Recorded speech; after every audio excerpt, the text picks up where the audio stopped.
The dark side of P. Diddy is unfolding.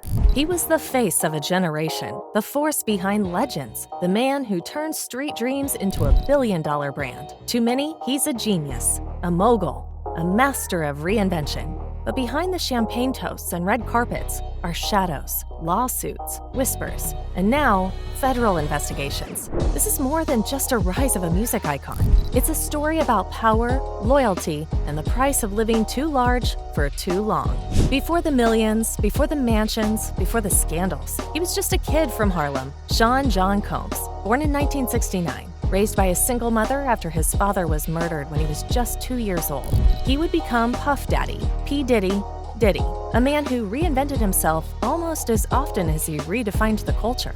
A music executive with the energy of a performer, a tastemaker who turned bold vision into a lifestyle. With Bad Boy Records, he launched careers that shaped the 90s. The Notorious B.I.G., Faith Evans, Maze, 112, and more. His ear for talent and his relentless drive made him more than a producer. He was a kingmaker. But Sean Combs wasn't content with dominating the charts. He built an empire. Sean John, his fashion label, became a streetwear phenomenon. Ciroc Vodka turned him into a marketing juggernaut. Revolt TV gave him a platform to shape the narrative. He was the man who made bling mainstream, the mogul who blurred the line between hip-hop and high society. But when you climb to the top that fast, what gets left behind and who gets left behind? This is the story of a visionary, a hustler, a heavyweight, and the shadows that grew behind the spotlight. Before the jets, before the empire, Sean Combs was just a kid growing up in the unforgiving streets of Harlem. Born November 4th, 1969, the son of Melvin and Janice Combs. At just 2 years old, Sean's life took a tragic turn. His father, a known associate in the streets, was murdered, a crime that left young Sean without a dad, and his mother to raise him alone. Janice worked as a model and a teacher's assistant, pushing Sean to dream big, stay sharp, and never be average. That seed grew into something fierce. At Howard University, Combs didn't just study business, he lived it. He threw parties so big, legends came through. Students didn't just know him, they remembered him. In 1990, while still a student, Sean landed an internship at Uptown Records. Most interns fetched coffee. Diddy? He was directing videos, developing talent, and convincing execs to trust his ear. At just 20 years old, he helped shape the hip-hop soul movement. He took Jodeci from church boys to R&B rebels. He gave Mary J. Blige her edge. He had vision. Raw, unfiltered, and loud. But Uptown wasn't ready for his ambition. His energy overwhelmed the boardroom, so they cut him loose. Fired at 23, most would have folded, but Sean Combs didn't break. He built. With a record deal from Arista's Clive Davis, Diddy launched Bad Boy Entertainment in 1993. His first signing? A young, overweight Brooklyn rapper with unmatched lyrical fire, Christopher Wallace, the Notorious B.I.G. Together they made history. Ready to Die wasn't just a debut, it was a cultural earthquake. Biggie's bars were bullets, and Diddy's beats were bombs. Hip-hop had a new king, but Diddy wasn't stopping at one artist. He built a roster. Maze, Faith Evans, Craig Mack, Total, 112, every track was a hit. Every video, iconic. Bad Boy wasn't just music, it was a lifestyle. He turned excess into an aesthetic. Flashy cars, crystal glasses, million-dollar videos. The world watched as a Harlem kid flipped the script, from intern to mogul in under 5 years. But behind the champagne and the fame, storm clouds were forming. The music was loud, but the streets were louder. By 1995, Sean Puff Daddy Combs was no longer just a record executive. He was the architect of a new sound, a new image, a new empire. And at the center of it all, the Notorious B.I.G. Biggie Smalls, born Christopher Wallace, was the lyrical juggernaut who put storytelling back into rap. His voice was thunder, his flow unmistakable, and with Diddy behind the boards, their chemistry became legend. The debut album, Ready to Die, didn't just make noise. It redefined what East Coast hip-hop could sound like. Gritty, yet glossy. Pain told through polished production, but success breeds shadows. And while Bad Boy soared, trouble brewed on the West Coast. Tupac Shakur, a force of fury and philosophy, had been shot 5 times in New York, and whether fair or not, fingers pointed toward Bad Boy and to Diddy and Biggie. Trust shattered, friendships burned, and the lines were drawn. The media spun it into a war, East Coast versus West Coast. But for the artists, it became personal. This wasn't just a diss. It was a declaration. The feud had moved from lyrics to loyalty. Diddy tried to maintain control. Publicly, he pushed peace. Privately, he was playing chess, watching every move, measuring every word. But the industry? It was thirsty for blood. For Biggie, it was frustrating, misunderstood, blamed for things he never said, never did. But the streets don't care about nuance. And soon, bullets replaced bombs. Tupac Shakur died 6 days later. The rap world mourned, but suspicion, it had already picked a villain. Diddy denied it all, called for unity, but in hip-hop, reputation is currency, and his was being tested.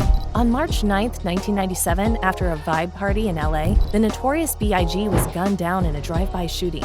At just 24 years old, the crown jewel of Bad Boy was gone. For Diddy, it wasn't just a loss of an artist.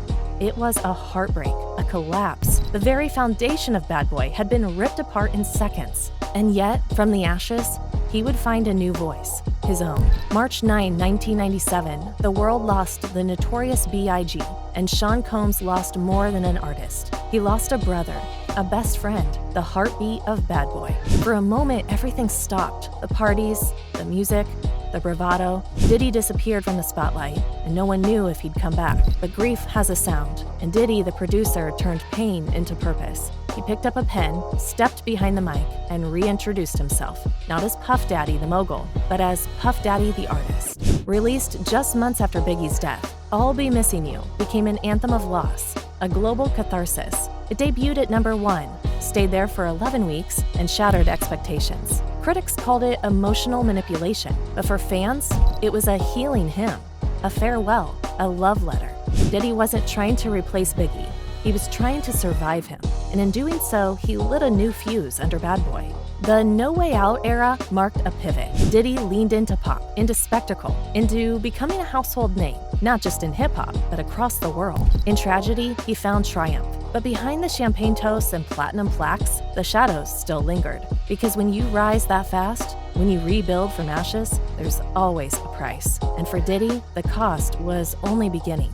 At the height of his fame, Sean Combs found something even more powerful than platinum records or sold-out arenas: love. His relationship with Kim Porter was a defining chapter, revealing a softer side behind the larger-than-life persona of Puff Daddy. Kim was more than a partner. She was his muse, his confidant, and the mother of his children. Together, they built a family, a sanctuary away from the relentless glare of fame and fortune. Fatherhood was transformative. The man who once thrived in the chaos of the music industry began to seek calm, balance, and purpose in his role as a dad. But even love isn't immune to pressure. The spotlight brought challenges: public breakups, rumors, and the struggle to keep family close in a world of flashing cameras and tabloid headlines. Yet, through the ups and downs, Sean's personal journey was one of growth and reinvention. A man learning to rewrite his story on his own terms. Rebranding as Love wasn't just a name change. It was a declaration, a mission to redefine his legacy from the flashy image of a hip-hop mogul to a man of compassion, resilience, and heart. In the ever-changing world of fame and fortune, Sean Combs proved that true power lies in transformation, in embracing love as the ultimate legacy. Sean Combs, known to the world as Puff Daddy, P Diddy, and simply Diddy, stands as one of the most influential figures in hip-hop history. A visionary who not only defined a sound, but helped shape an entire culture. He wasn't just producing tracks, he was creating anthems that echoed through neighborhoods and airwaves worldwide. Diddy brought hip-hop from the underground to the mainstream, making it a global phenomenon. But his influence went far beyond music. Sean Combs understood the power of branding before most. With his Sean John fashion line, he redefined urban style, blending sophistication with street credibility. His entrepreneurial spirit didn't stop there. Partnering with Ciroc Vodka, Sean transformed the beverage industry, turning a little-known brand into a multi-million-dollar empire through sheer marketing genius. Today, Sean Combs continues to innovate, from producing television shows and films to investing in tech startups and philanthropic causes that uplift communities.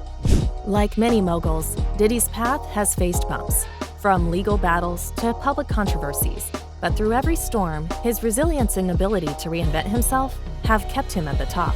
From the streets of Harlem to a global icon, Sean Combs' journey is a testament to transformation, a story of talent, tenacity, and the unyielding pursuit of legacy.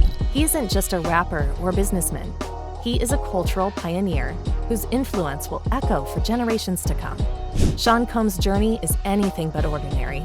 From humble beginnings in Harlem to becoming one of the most powerful figures in entertainment, his story is marked by brilliance, ambition, and relentless drive. But with great success comes complexity.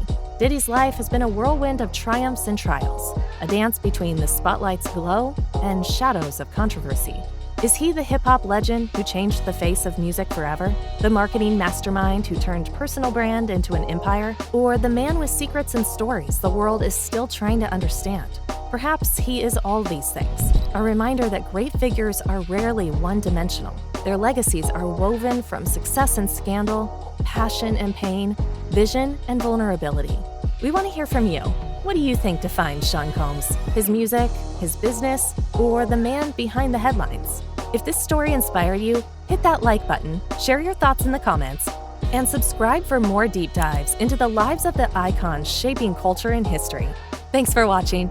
Stay curious, stay inspired, and we'll see you in the next video.